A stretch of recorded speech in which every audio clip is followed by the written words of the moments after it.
Of the oppressed. Radio 786, 100.4 FM. Indeed, Radio 786, 100.4 FM, special coverage, International Quds Day, the Day of the Oppressed. And our discussion this afternoon, Palestine, Dimensions of Resistance. Our guests joining us on the program, Dr. Mustafa Barghouti, Secretary General and co-founder of the Palestinian National Initiative, joining us from occupied Palestine, as well as Jafar Ramini, Palestinian writer and political analyst, speaking to us from Australia.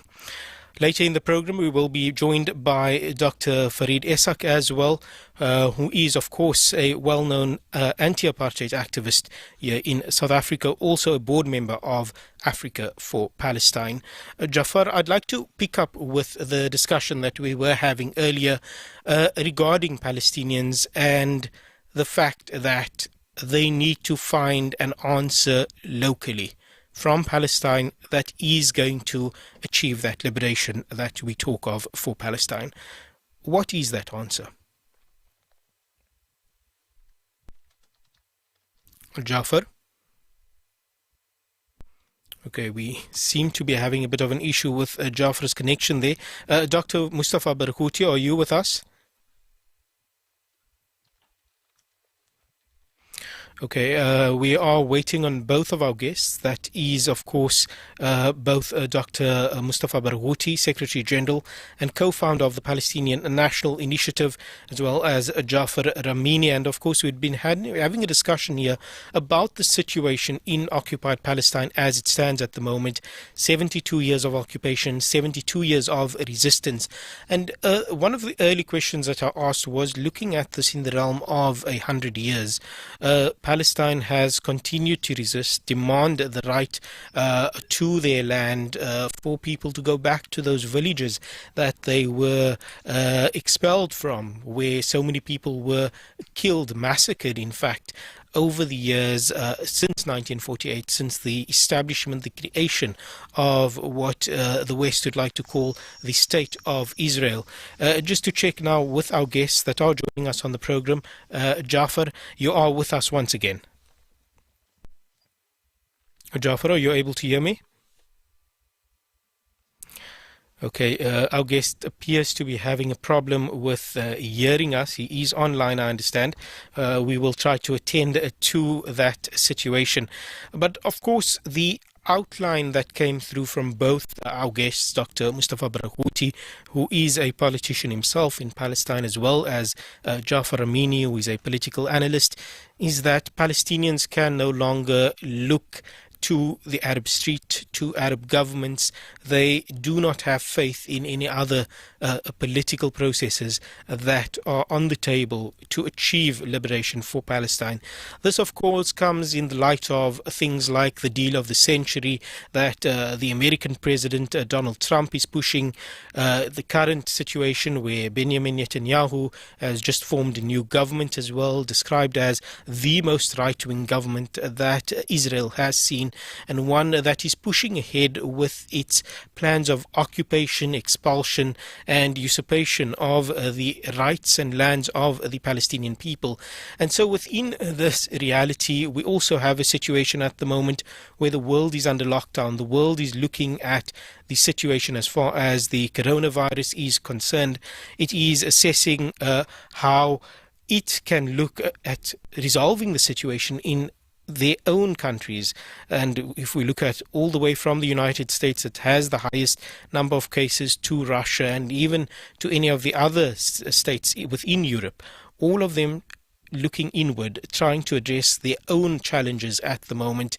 What sort of answer is there for the Palestinians? And as both of the guests outlined, the answer needs to come from within Palestine, and that is, in fact, what I'd like to have picked up with them on this program at this particular point in time. However, unfortunately, we are having some difficulties in terms of getting them online.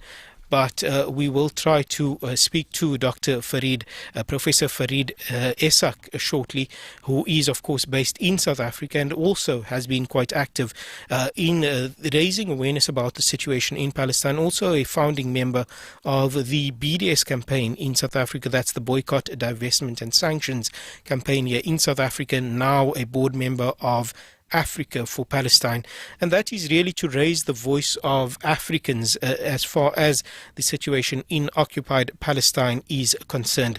Shortly we'll be going to some news updates on the situation in the around the world, in fact, as far as International Quds Day is concerned, the International Day of the Oppressed. Hadija Davids will be in a studio with us to give us that update. And that is, of course, on how the world has been commemorating this day of Quds. Mustafa, you are with us once again. Jafar was saying, as you had said as well, that the answers need to come from within Palestine. What is the answer, considering the realities around the world right now, to the Palestinians achieving the liberation we speak of, Mustafa? Well, I believe I belong to a movement called the Palestinian National Initiative, and we have proposed a full strategy that is an alternative strategy to what the Palestinian leadership and the PLO and the authority has used.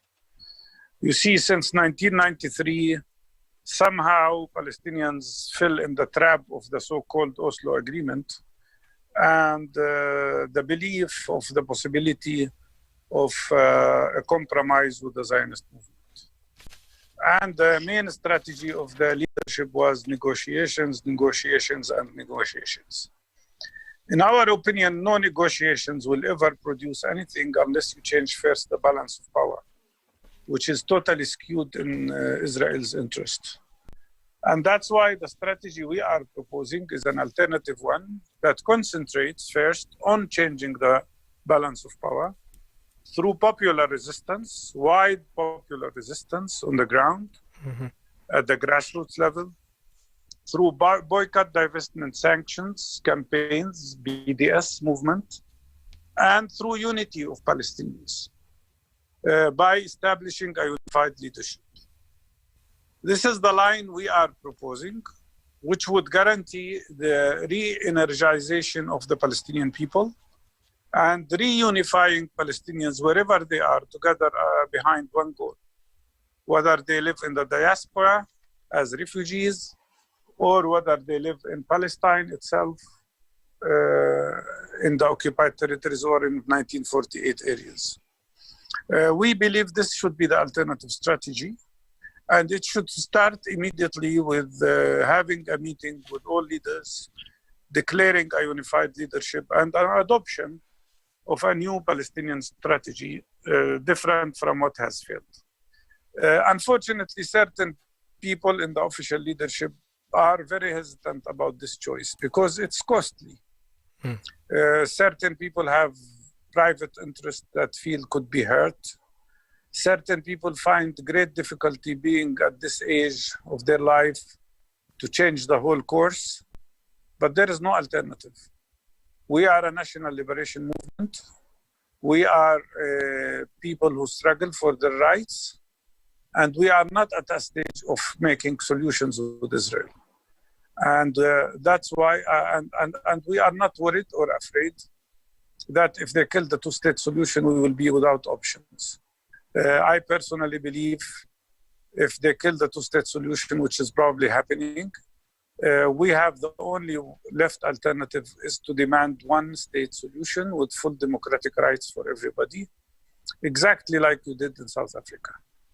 I know this is a long road for freedom, a long road of struggle, but there is no alternative because there is no way we can or we should accept to be slaves of a system of occupation or apartheid. I'd like to pick up on some of the things you mentioned there. You talk about popular resistance You talk about the BDS movement. Of course, that is something that internationally the global community must play a role in. You talk about unified leadership. Let's look at the reality with resistance. We have a situation right now where even the resistance movements like Hamas, like Islamic Jihad, the PFLP, there has not been much resistance in reality. Has what Jafar mentioned a bit earlier in the program, the reality that the Arab world is in turmoil itself, the situation we had with, for example, Syria that supported many of these resistance movement itself in a state of conflict, has all of this really achieved that of disarming, disabling the Palestinian resistance movements? Of course, the Palestinian people, according to international law, have the right to resist in every possible way, including military resistance. But the reality on the ground is that if you want to conduct military resistance, you need you need neighboring country that would support you, and you need supplies, and you need certain freedom of access, of movement, which is non-existent. Gaza is under siege. So Gaza is right because it defends itself with military means when it is attacked. But it cannot attack militarily Israel, Impossible. The situation in the West Bank is a situation of full military occupation. There was a time, long time ago, when Palestinians could get through other countries like Lebanon or Jordan, but not anymore. Practically the borders are fully controlled. So in my opinion, the best form of struggle that can be achieved and that is realistic and that is effective at the same time is popular nonviolent resistance. First of all, it is doable. Second, it can allow hundreds of thousands of people to participate in it and not just a small group of people. And third, it denies Israel the claim that it is a victim, which is an important thing. If we have to realize here that you have to combine both the internal struggle and the external solidarity. If you lose one of these two arms, you cannot succeed. And that's why whatever you choose with the right arm has to be compatible with what you do with the left arm. And that's exactly what I mean when I say a combination of popular resistance and boycott, divestment, sanctions campaign. Many countries around us are not supporting us. Of course, we know that. But at the same time, I do not think that this means we cannot struggle. On the contrary, I think now the main decisive role is what Palestinians themselves can do. But to achieve that, we have to eliminate the situation where 90% for a certain period of time, 90% of Fatah and Hamas energy was going on internal dispute. And that is not normal, not correct. We need unified leadership. We have been advocating this for years and years and years. We even mediated between Fatah and Hamas being independent from both of them. And unfortunately, today the split is as deep as it was all the time. So we have to overcome. Yeah. We're quite pressed for time right now, Dr. Barghouti. But just picking up on that particular issue there, it sounds like a grim picture. Palestinian leadership, we've been hearing this for years now. The situation with the resistance, that has also been refocused for at least a decade now. What then does a day like International Quds Day mean for Palestinians? What does it mean for the people of Palestine, for the struggle of Palestine? The fact that people, millions around the world, are raising their voice. Even as they sit under lockdown, they're finding new means of at least saying, Palestine, we are here.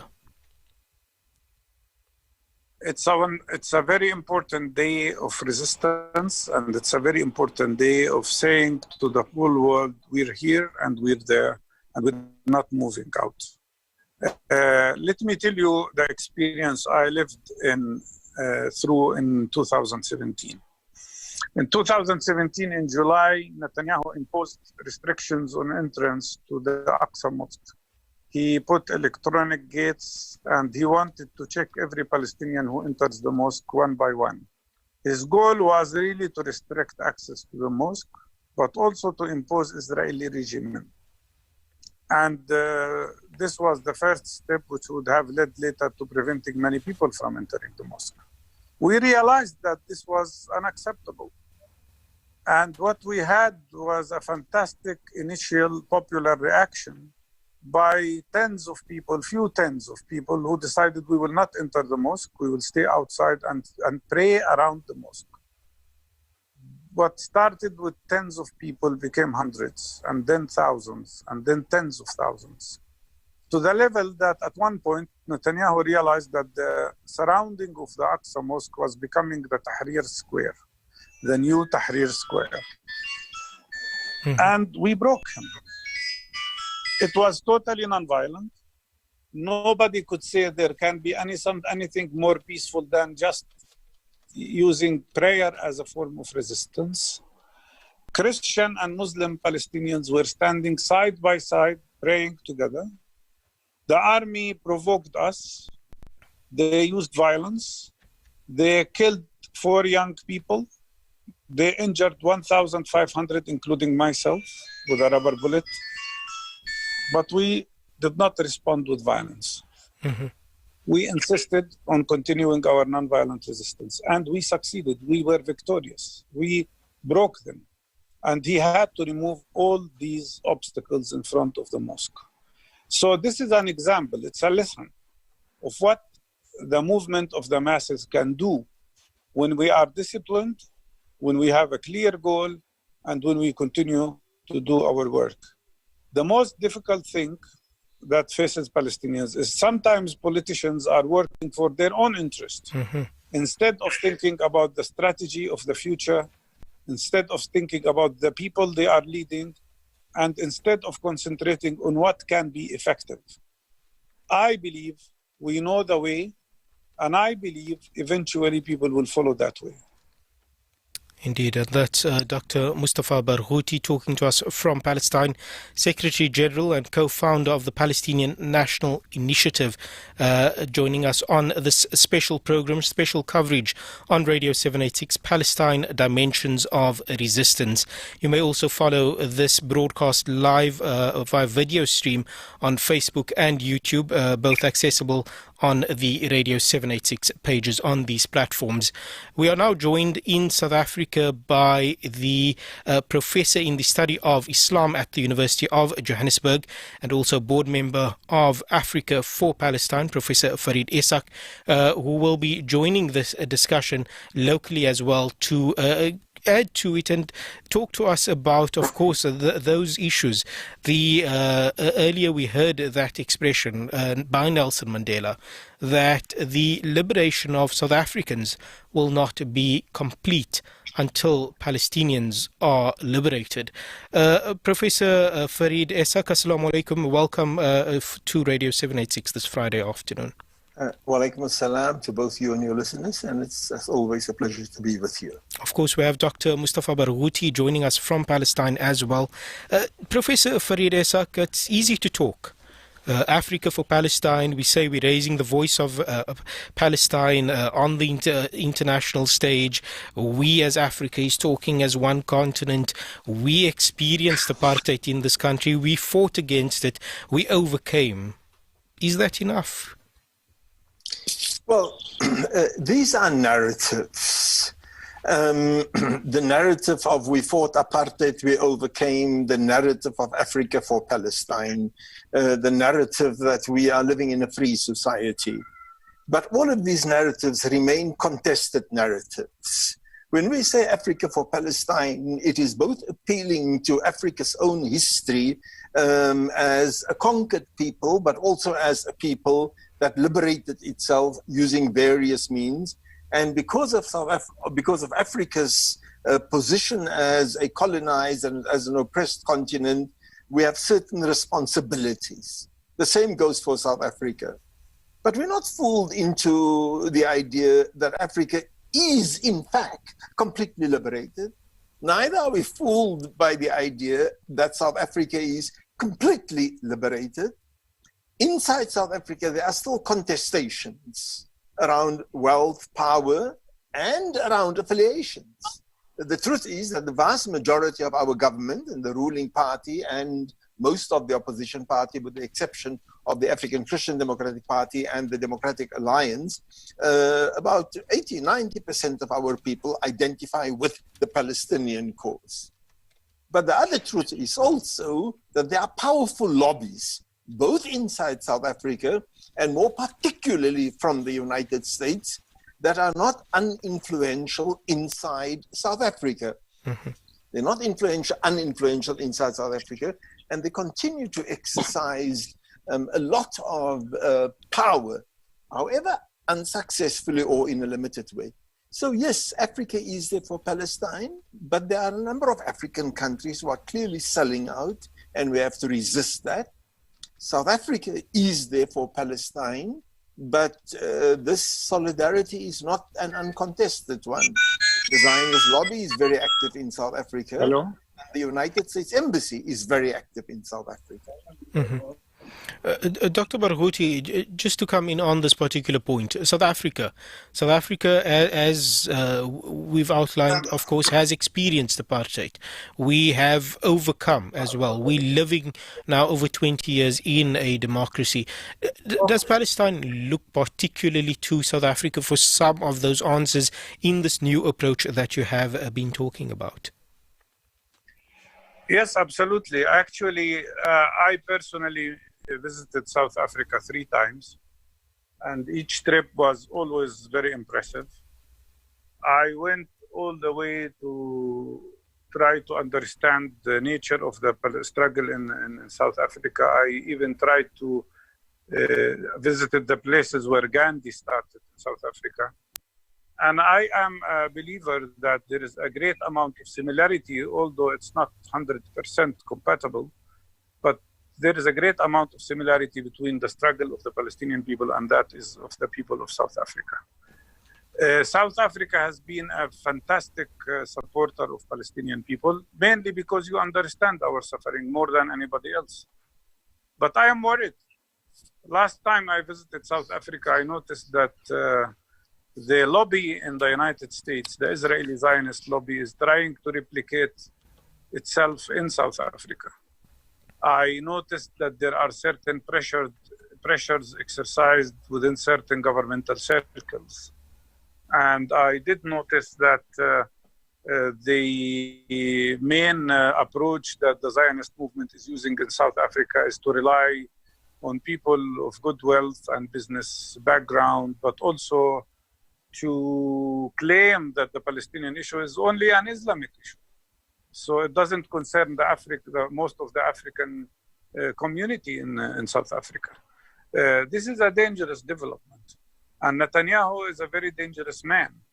His main goal is to fight to gain influence in all over Africa.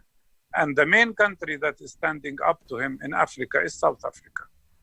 That's why I think we should pay a lot of attention to this effort of trying to create a Zionist lobby inside South Africa and to their efforts inside certain evangelical churches. And I believe that those who believe in the Palestinian rights should make more efforts now to prevent such things from happening, because we cannot afford to lose the country that is most supportive of the Palestinian people. Professor Farid Esak, on that particular issue, right now at, for example, the University of Cape Town, there is a situation that is a clear depiction of exactly what Dr. Barghouti has described there. How do you face that? Absolutely, and I'm not sure how. Basically, what you're talking about is the elections, more specifically the campaign to get the University of Cape Town to cut off all ties with the State of Israel, as the University of Johannesburg and the University of the North in South Africa have formally decided one. UJ about 10 years ago, and the University of the North about 2 or 3 years ago. And at the moment, much of the contestation at the University of Cape Town is around the membership of council that was incidentally elected yesterday. I'm not sure if the results had come out. And that will, in a large part, determine which way the university will go. It is quite clear that the vast majority of the people connected to the university that both students and the academics, they support an academic boycott of Israel.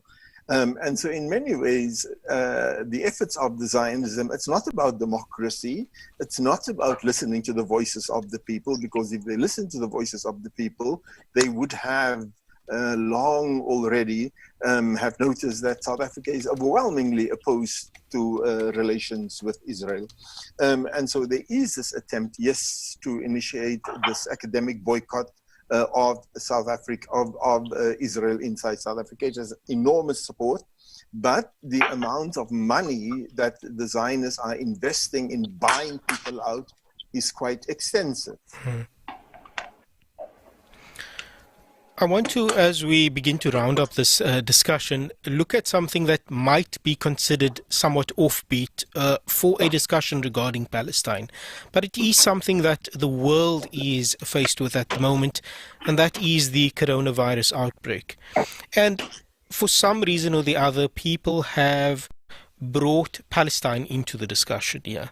The argument is that we are now living under lockdown, but Palestinians have been experiencing this for 72 years or a certain amount of decades, that Palestinians have been enduring, and now we are getting a taste of what they are experiencing. Professor Farid, before we go to Palestine and get a true sense of life under occupation as opposed to lockdown, can we in South Africa ever say that we have experienced that we are living through it now, or even during the apartheid years, that we experienced occupation as Palestinians are living it? Well, in many ways, the analogy of life under Zionism and life under apartheid, it is compared because of the legitimacy that the South African struggle had gained in the world. It became, during in its years in the 60s and 70s, what one may even describe as the sexiest struggle in the world. But the truth is that every South African veteran of the liberation struggle that have been to Palestine and to Israel clearly indicated that life under Zionism is infinitely worse than what life under apartheid had ever been. And so the comparison is in some ways a false one, but it is politically a useful one. It's a false one, not for the reasons that the Zionists are saying. It's a false one because apartheid South Africa was never as vicious, as entrenched as what apartheid in Israel is. Dr. Barghouti, let's go to you now. In Palestine, can we say that lockdown in countries such as South Africa, countries in Europe and various other parts of the world, that when they talk of lockdown because of coronavirus, that is really what Palestinians are living through? That is really the situation in the Gaza Strip on a daily basis? To some extent, yes. Of course, we had curfews for months. Before. We had huge curfews during the Intifada, first Intifada, during second Intifada. We were under full curfew during the Gulf War when we were under curfew for 36 days. And again, during the Israeli invasion of the West Bank. So in a way, Palestinians were really, encountered Corona with a certain level of resilience that they have developed through all these years. And not only that, the amazing thing is that although our resources are much less than what Israel has, just to give you an idea, Israel has 4,000 ventilators. In Gaza, they have only 87 ventilators, and 90% of it is already consumed, occupied with patients. But we managed really to control coronavirus very well. So far, we had only 600 cases. Israel has 17,000 cases. 77% of the cases we had came through workers who brought it from Israel. And we managed better than any other place, and not only in the region, but probably in the world.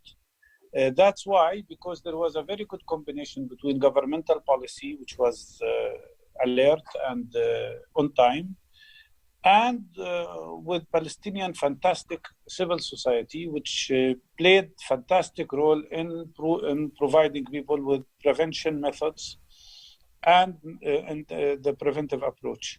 So I think coronavirus has shown the strength of the Palestinian society, regardless of how much we are oppressed, regardless of the Israeli discrimination. Just for your information, in Israel itself, they did 10 times more tests among Jewish people than they did among Arab Palestinians. Regardless of all of that, we did well. And in my opinion, this gives me hope that we do have the sources of internal strength to continue and to achieve freedom in the future. Indeed, on that note, we conclude this edition of the special broadcast, Radio 786 Palestine Dimensions of Resistance. Dr. Mustafa Barghouti, Secretary General and co-founder of the Palestinian National Initiative, joining us from occupied Palestine this Quds Day. Thank you for having joined us. That was Dr. Mustafa Barghouti. We were also joined earlier in the program by Jafar Ramini, who is a Palestinian writer and political analyst, and a short while back by Professor Farid Esak, who is a board member of Africa for Palestine and also a anti-apartheid activist here in South Africa. Just taking a quick look at how International Quds Day has been marked around the world, of course, amid the reality of the coronavirus pandemic. Millions of people have taken part in worldwide events which marked International Quds Day. This year it has revolved around the hashtag COVID-1948 campaign. Of course, 1948, the year in which occupied Palestine was usurped and the Zionist regime of Israel was established in order to take over the Palestinian homes, Palestinian lands, and to decimate the Palestinian lives. Now, to raise awareness about the plight, people have been going online, publishing a number of memes, comments, and in some cases just the Palestinian flag to raise awareness. Social media users have also posted a wide range of videos, and this is different from previous Quds Day rallies, which of course took place around the world, in which people would go out onto the streets in various capitals and cities and even small towns around the world in their millions in order to raise awareness about the situation in occupied Palestine. In some cases, people have been going out in motorcades. This was, of course, part of organized campaigns by certain governments that support the Palestinian cause and by people who'd like to raise awareness. The Ansarullah movement in Yemen and its 2 years long resistance now against Saudi-led aggressors was also one of the major sources of inspiration for online content which encourage fighting the Israeli military. The late Islamic Revolutionary Guards Corps Quds Force commander, that's General Qasim Soleimani, was assassinated by the United States at the start of this year. His letter, which was written to Palestinian leaders, was also published. That was also shared quite broadly online. And in that letter, he predicts the liberation of Al-Quds. And this was a recurring theme. Of course, the leader of the Lebanese resistance movement, Said Hassan Nasrallah, has also indicated that he believes that within our lifetime, as he put it, he will pray in Al-Quds. The leader of the Islamic Revolution, Ayatollah Sayyid Ali Khamenei, has taken part by promoting the hashtag Fly the Flag campaign and asked users to post pictures of the Palestinian flag as well. Now, a number of leaders of resistance movements will be talking today as well. That includes the Hezbollah Secretary General, Said Hassan Nasrallah, the Ansarullah chief in Yemen, Abdul Malik Badruddin Houthi, as well as other resistance leaders. Of course, Hamas has also issued a statement on this day, and it has warned Israel that if it were to go ahead with the annexation of more Palestinian lands, there would be serious negative repercussions. This has been a special broadcast on Radio 786 100.4 FM. Of course, the hashtag for this day, COVID-1948, or Fly the Flag. Make your mark, make your voice heard, whether it's on a WhatsApp status, whether it is on Facebook, YouTube, wherever you are active. You do not have to do as much as go out and march this year, but you can make your voice heard in a small way, and the simplest of forms: publish the Palestinian flag, raise awareness. This has been special coverage on Radio 786. We will continue to bring you more programming related to Quds Day during the course of the day here on Radio 786, 100.4 FM. Palestine, Dimensions of Resistance. I'm Hassan Syria. Assalamu alaikum wa rahmatullahi wa barakatuh. من أجل قدسنا وأقصانا بإذن الله سبحانه وتعالى. Palestine, a land where keys hold truth and resistance confronts evil. The day of the oppressed. Radio 786, 100.4 FM.